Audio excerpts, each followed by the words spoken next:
Hello everyone, this is Riaz Mahmood. Welcome to our channel 10 Minutes Fact Check. And the name of our program is No Compromise on National Security, Sovereignty and Integrity about Bangladesh and India relationship. Today we have a wonderful guest with us, Professor Dr. Imtiaz Ahmed. He is the professor of Department of International Relations in the University of Dhaka. Hello sir, how are you?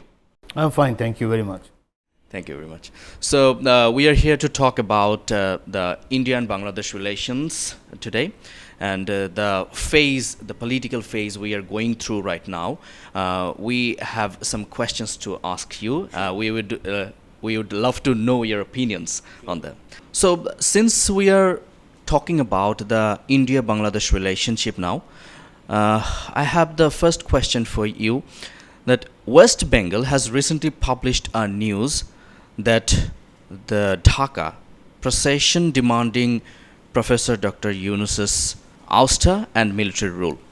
What do you think? What is the point of spreading such propaganda?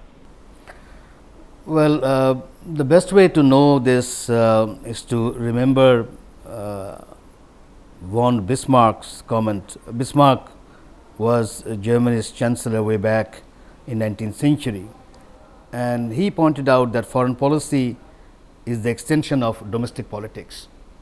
If we keep that in mind, I think what is happening in India, including West Bengal, is I believe an extension of their domestic policy. Now, in domestic politics, particularly in West Bengal, one thing is quite clear, that BJP wants to get a greater hold in West Bengal. Given that it is under Mamata Banerjee's Trinamool Congress, and they have increased, BJP has increased its position in West Bengal. Now, one way I think they could make a difference is to keep the antagonism against Bangladesh. And the reason I say this is, I believe Indian critics have also pointed out the same thing. Mamata Banerjee's vote bank substantially comes from the minorities, Muslims. Now, how do you tackle that? Now, if you bring the issue of Bangladesh in a negative way, at least that's the idea. I don't know whether that will work in the election or not. That we have to wait. But I believe it has to do more with their domestic politics than vis-a-vis Bangladesh, because I am sure they understand what is happening in Bangladesh, but the criticism that is coming loud and clear from their media particularly, I believe has to do with their domestic politics. Right. So as we can sense that very commonly practiced term right now is there is a seeming practice of anti-Indian mindset among the Bangladeshi people. What do you think? Why is this happening? Well, that's not difficult to understand. I think the reason why we have anti-Indian sentiments is mainly because, and this is again a perception that people have, is that the previous government, the negative connotation that it had, also connected Delhi with it. Delhi or Indian government kept more a relationship with the party and not with the people of Bangladesh. So, that distinction was something that came out in people's perception. Bangladeshis were increasingly thinking that the support that India was giving to the Awami League government had to do more with the party and not with the people. So, the people got alienated. There are several examples. Well, one, of course, the example of elections would be one, because the elections were quite I believe internationally it did not meet the standard.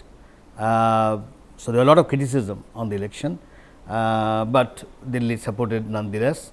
Then you have the Tista problem, and then of course, the border killing is the other thing. So, all these issues were there. Still, both sides were saying that our relationship is at the golden stage and all. Yeah. So, people I think got alienated. Delhi made a relationship with Bangladesh. That's true, and there are good reasons for that. I think one of the reason I think why Delhi did that, because the previous regime did deliver on their security issue, because they had a serious security issue in the northeast, which the previous government resolved, in a big way. So this relationship that India had with Bangladesh was more to do with a political party and not with the people. That is where I think the anti-Indian sentiment started growing, and I think still is very quite high even now. So listeners, we have been through a beautiful session with Professor Dr. Imtiaz Ahmed. From this session, we have come to learn his valuable opinions regarding the current political situation of Bangladesh and India relations. So stay tuned with 10 minutes fact check, and we hope this discussion, this session, the opinions we received from him is satisfactory to you, and let's dream for a better Bangladesh. Right. Thank you. Thank you, sir. Thank you for being with us.